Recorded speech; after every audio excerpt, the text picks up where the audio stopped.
Assalamualaikum warahmatullahi wabarakatuh. Salam olahraga. Senang sekali gua Abdul Haris ketemu teman-teman semua dalam tendangan bebas Bung Ais. Dan di episode kali ini kita bakal obrolin soal tim nasional Indonesia lagi ya, karena semakin dekat perjuangan tim nasional Indonesia menghadapi China nanti. Kita akan jadi tuan rumah di matchday ke-9 putaran 3 kualifikasi Piala Dunia 2026 zona Asia ya, di Stadion Utama Gelora Bung Karno. Nanti itu hari Kamis, malam takbiran ya, tanggal 5 Juni 2026, malam takbiran Idul Adha ya. Dan kemarin para pemain kita yang TC di Bali ya, 28 pemain sudah datang ke Jakarta. Menurut Pak Sumardi, manajer timnas, dia bilang sekitar jam 7 ya, jam 7 malam sudah tiba. Dan alhamdulillahnya lagi juga Kevin Dix sudah bergabung. Bahkan Kevin Dix tiba lebih cepat di Jakarta di minggu pagi kata Pak Mardi ya. Dan artinya sekarang sudah ada 29 nama yang bakal bersiap untuk menghadapi kualifikasi Piala Dunia nanti lawan China.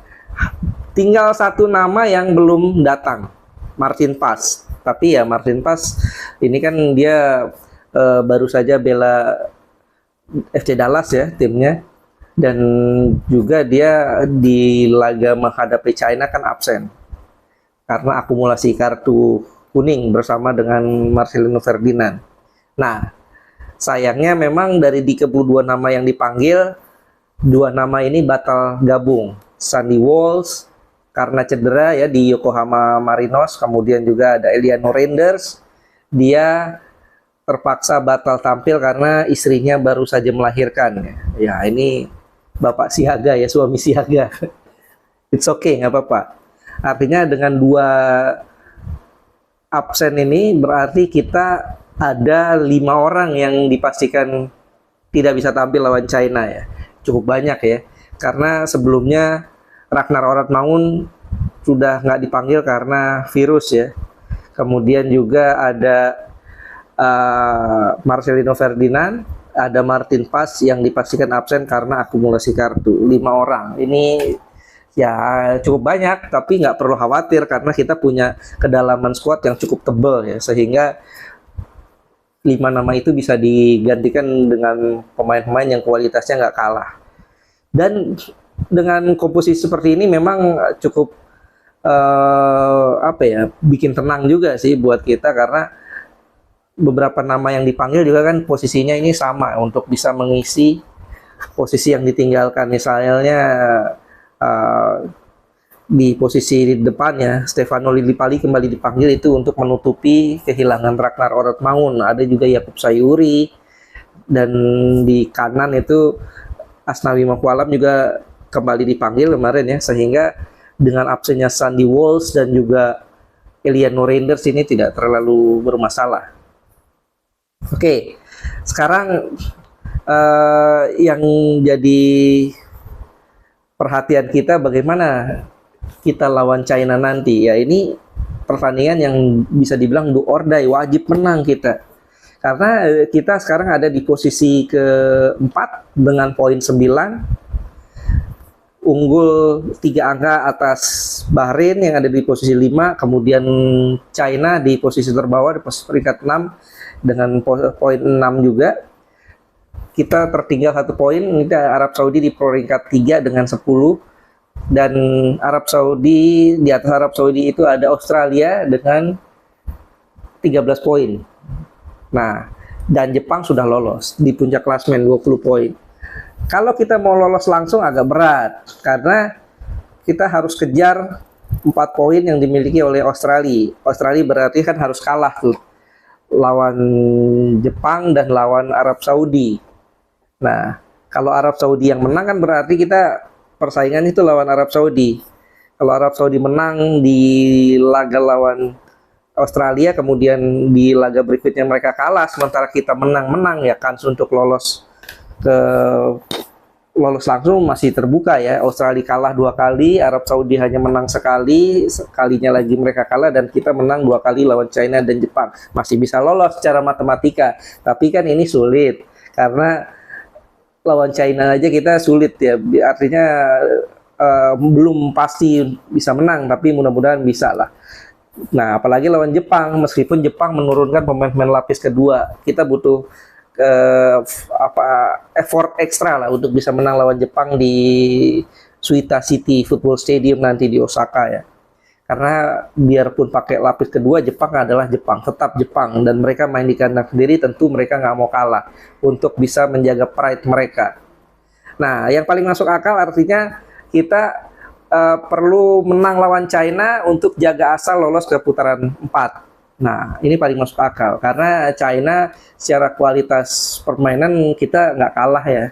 Dan bahkan saat kita kalah 1-2 lawan China di pertemuan sebelumnya, itu gue pikir seharusnya kita nggak kalah. Dari segi permainan kita ball position unggul, dan serangan juga kita lebih unggul, tapi ya inilah sepak bola ya.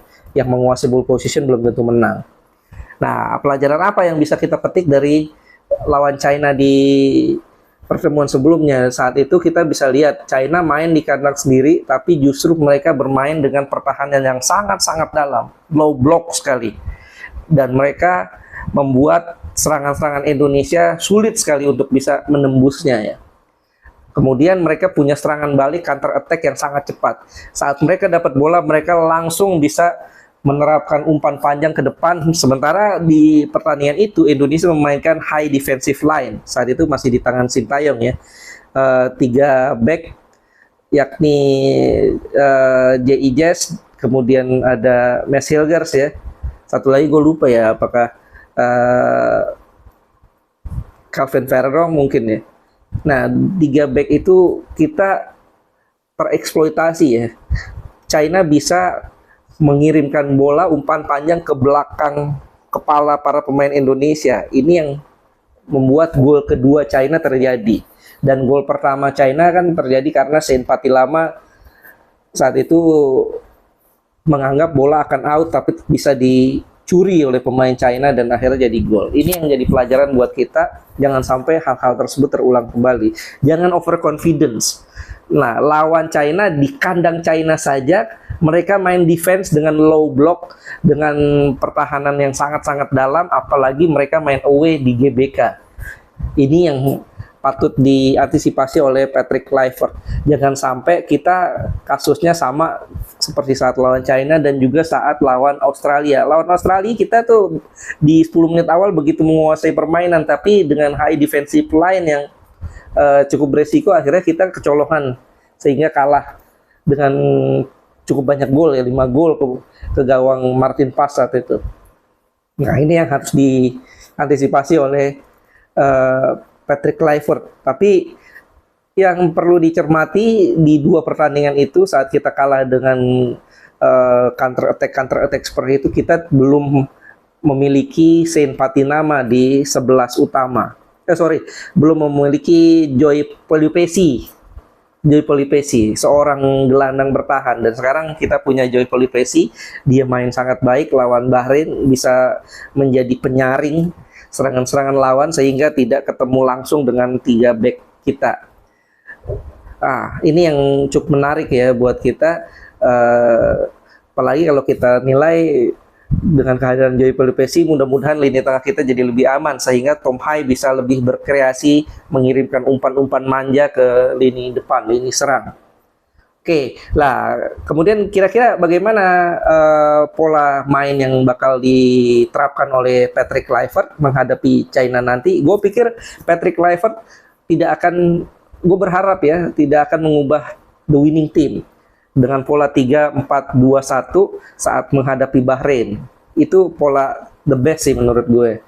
Ya, minus Ragnar dan juga Marcelino Ferdinand ya yang tidak bisa tampil, dan juga Martin Paes.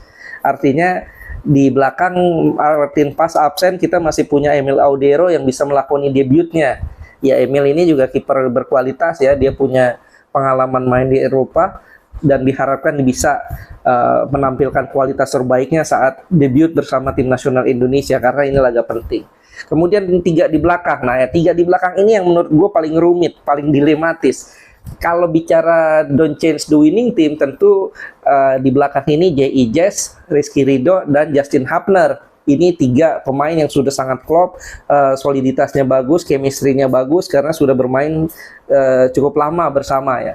Nah, tapi masalahnya kan ada Mads Hilgers. Mads Hilgers ini pemain paling mahal di tim nasional kita, market value-nya paling tinggi di timnas kita ya, sehingga ya agak dilematis. Pertanyaannya, apakah Patrick Kluivert mencadangkan Mads Hilgers yang notabene nama besarnya paling mahal di timnas kita dan kualitasnya juga dia kualitas Eropa bersama FC20 ya.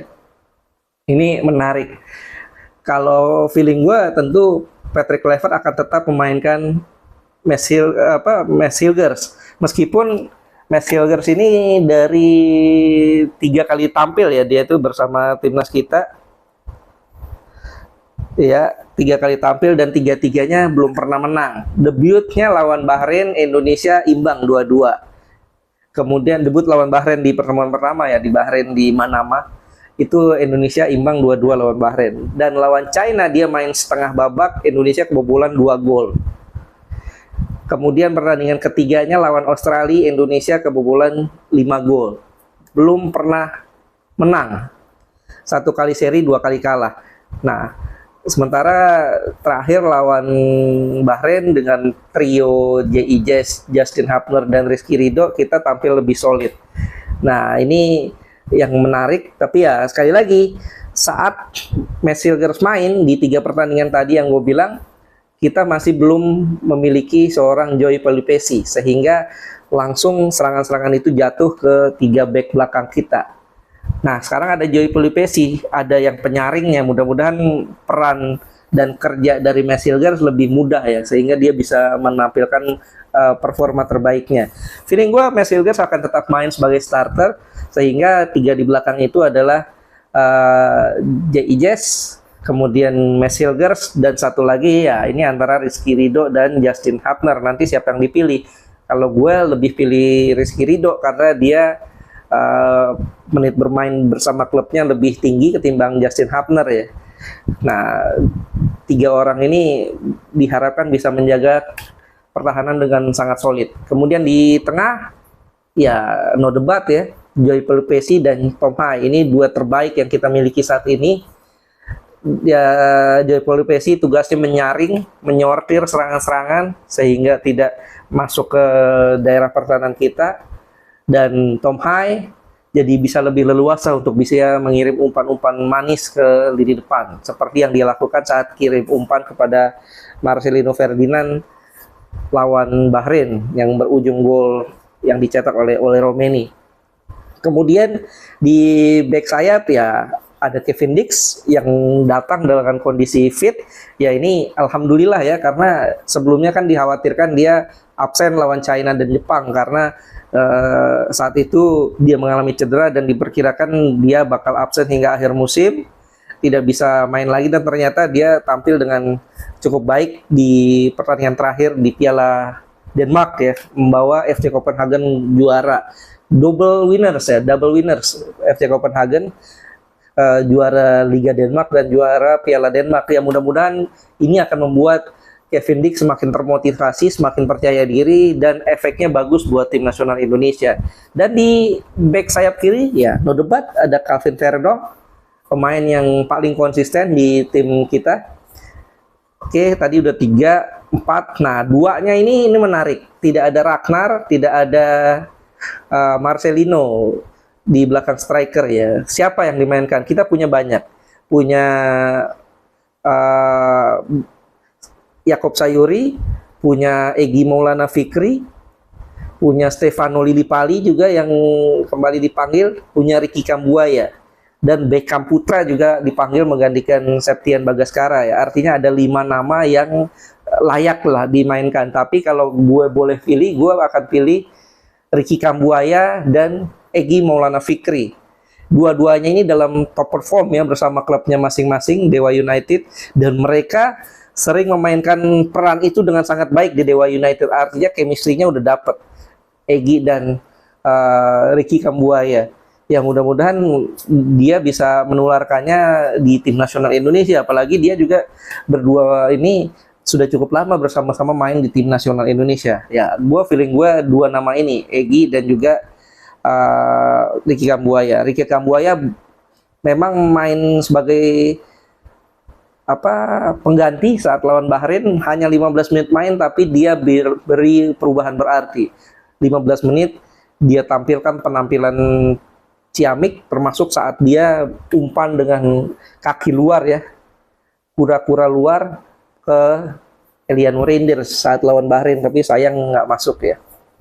Nah, dan di depan no debat oleh Romeni yang jadi tumpuan serangan, target man kita. Ya memang aslinya bukan target man oleh Romeni ini, dia adalah bukan nomor 9 ya, dia lebih ke nomor 7, seorang winger ataupun second striker, tapi saat dimainkan sebagai striker dia membuktikan.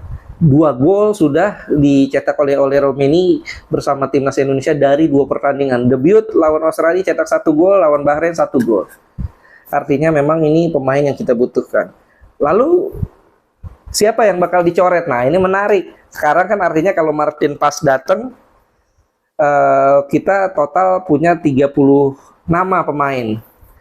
Dengan 2 pemain batal gabung ya, Sandy Walsh dan juga Eliano Reinders. Berarti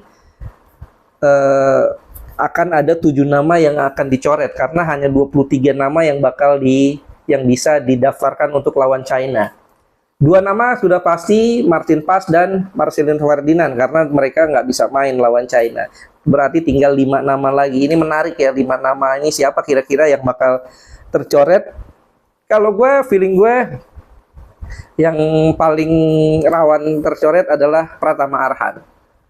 Kenapa Pratama Arhan? Karena di posisi itu sudah banyak back kiri, Calvin Verdong, Dan James, Saint Patinama, Nathan Choawan juga bisa dimainkan sebagai back kiri. Artinya ada 4 nama di sana. Nah, Pratama Arhan bisa jadi bakal dicoret. Kemudian Yance Sayuri juga bisa jadi paling rawan dicoret ya untuk mencari 23 nama. Dan Reja Arya kiper PSM, dengan absennya Martin Paes kan berarti kita sudah memiliki Nadeo, Hernando, dan Emil Audero. Ya, 3 nama inilah yang berpotensi besar untuk bisa masuk 23 nama yang bakal dibawa lawan China ya. Sementara Martin Paes dicoret karena dipastikan nggak bisa main, dan Reja Arya kemungkinan bakal tersingkir ya. Ini menarik. Kemudian siapa lagi? Tadi sudah 3 ya, sudah ada Pratama Arhan, Yance Sayuri, Reja Arya. Nah, 2 lagi ini yang sangat tricky sih menurut gue. Bisa jadi Beckham Putra, karena ya Beckham Putra kan dia sebagai pemain pengganti menggantikan Septian Bagaskara yang tidak bisa tampil karena cedera. Septian Bagaskara belum melakukan debutnya, dia di 2 pertandingan lawan Bahrain dan Australia di matchday sebelumnya selalu dicoret. Ya, artinya Beckham bisa jadi tersingkir. Tapi di sisi lain Beckham juga bisa jadi senjata rahasianya Coach Patrick ya, karena dia pemain muda yang belum terdeteksi oleh pemain-pemain lawan ya, sehingga potensi dia bisa untuk main cukup tinggi. Nah, selain Beckham juga ada Asnawi Mangku Alam yang berpotensi dicoret juga, karena memang Sandy Walsh dan Eliano Reinders absen ya. Ini yang harus dipertimbangkan. Sandy Walsh, Eliano Reinders absen, tapi kan kita masih punya Yakob Sayuri. Nah, ini berarti siapa nanti yang akan dipilih, Yakob atau Asnawi? Karena Yakob ini serba bisa. Dia bisa main sebagai attacking midfielder atau bisa main sebagai bek kanan. Sementara Asnawi ini pilihannya adalah sebagai bek kanan ya untuk level timnas. Nah, dan satu lagi yang bisa jadi kemungkinan dicoret, Jordi Amat. Kenapa Jordi Amat? Karena dia tidak maksimal ya melakukan ITC kemarin, terkena sakit radang tenggorokan, sehingga kondisinya ya cukup meragukan. Bisa jadi dia akan dicoret lawan China untuk. Oke, lalu Kira-kira siapa saja pemain Cina yang patut kita waspadai? Nah, ini menarik ya. China memanggil 26 nama ya. Pelatih Branko Ivankovic, pelatih asal Serbia, memanggil 26 nama untuk lawan Indonesia, dan dari 26 nama itu semuanya pemain yang main di liga lokal, di Liga Super China ya. Tapi meskipun mereka main di Liga Super Cina, ada beberapa nama yang patut kita waspadai. Yakni di belakang mereka ada Thias Browning, ini pemain naturalisasi, kelahiran Liverpool ya, tingginya 188 cm, cukup jangkung. Dia seorang center back. Saat lawan Indonesia di China beberapa bulan lalu di pertemuan pertama dia tidak main ya, cedera saat itu. Dan sekarang dia bisa main. Nah, tentu ini jadi PR besar buat Oli Romeni dan kawan-kawan di depan untuk bisa merobohkan tembok besar China ya. Dan di tengah mereka punya pemain baru, Serginho Soler, ini pemain asal Brazil yang baru saja dinaturalisasi. Dia ini sudah bersama China atau sudah bermain di China ini sudah cukup lama ya. Sejak tahun 2020, sehingga dia bisa dinaturalisasi. Dia seorang gelandang serang, seorang nomor 10 ya. Dan punya kecepatan, punya finishing touch bagus. Ini yang harus diantisipasi oleh Indonesia. Dia sudah melakoni 1 kali caps bersama Cina, ini artinya pertandingan keduanya. Tentu dia ingin membuktikan kualitasnya. Ini pemain yang harus diantisipasi. Dan 2 pencetak gol saat kita away ke China ini, Behram Abdueli ini tidak dipanggil ya. Behram Abdueli striker muda 22 tahun, tapi satu lagi dipanggil, Zhang Yuning. Zhang Yuning ini striker senior 28 tahun. Dia yang cetak gol ke gawang Martin Pass di pertemuan pertama. 2 nama ini yang yang patut diwaspadai ya. Behram Abdueli-nya nggak datang, nggak dipanggil. Nah, Zhang Yuning datang, artinya kita harus antisipasi Zhang Yuning, Serginho Soler, dan juga Thias Browning ya. Kalau Thias Browning kan pemain belakang ya. Ini tugasnya tugasnya Oli Romeni maksud gue, untuk bisa membongkar pertahanan ketat dari China yang dikomandoi Thias Browning. Oke, itu komposisi squad tadi kita udah obrolin, kemudian pemain-pemain China yang patut diantisipasi udah kita obrolin. Ya, mudah-mudahan Indonesia bisa raih kemenangan di pertandingan kali ini untuk bisa buka asa menuju Piala Dunia 2026. Lolos langsung masih masuk akal, tapi agak sulit. Yang paling masuk akal adalah lolos ke putaran 4 untuk berjuang lagi di sana, dan kita dapetin tiket Piala Dunia di putaran 4. Yang mudah-mudahan harapan Indonesia untuk bisa lolos ke Piala Dunia tercapai dengan kualitas pemain yang kita miliki ini.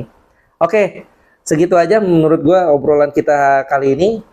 Mudah-mudahan Indonesia bisa meraih kemenangan di GBK hari Kamis nanti tanggal 5, dan jangan lupa itu tanggal 5 adalah malam takbiran. Ayo kita ramein GBK, kita merahkan GBK sambil takbiran. Itu malam takbiran, malam Idul Adha ya, di mana para jamaah haji dari seluruh dunia sedang wukuf di Arafah ya. Ya, mudah-mudahan doa-doa mereka ini bisa mengantar Indonesia meraih kemenangan lawan China dan bisa membuka pintu Indonesia menuju Piala Dunia 2026. Oke, terima kasih atas atensi teman-teman semua. Gue berharap teman-teman bisa kasih komentar, kita ngobrolin tentang sepak bola Indonesia, tentang tim nasional Indonesia. Gimana peluangnya menurut lo semua? Apakah kita bisa menang? Dan kira-kira pemain-pemain tadi yang gue jabarin menurut lo sepaham nggak? Atau ada menurut lo enggak dong, yang ini nggak layak dimasukin starter, atau ada pandangan lain? Silakan tulis di kolom komentar, kita diskusi. Kritik juga boleh, gue dengan senang hati akan menerima kritik-kritik teman-teman semua, tapi ya dengan bahasa-bahasa yang santun ya, karena kita semua bangsa beradab. Dan silakan share, subscribe juga, biar semakin banyak orang yang menyaksikan podcast ini, kita bisa ngobrol lebih asik lagi ke depannya. Terima kasih sekali lagi atas perhatian teman-teman semua. Terima kasih sudah mampir ke podcast gue, podcast sederhana. Mudah-mudahan kedepannya semakin berkembang dan mudah-mudahan teman-teman semua juga diberi keberkahan, diberi kesehatan, dan rezeki yang lancar. Abdul Haris pamit. Salam olahraga. Assalamualaikum warahmatullahi wabarakatuh.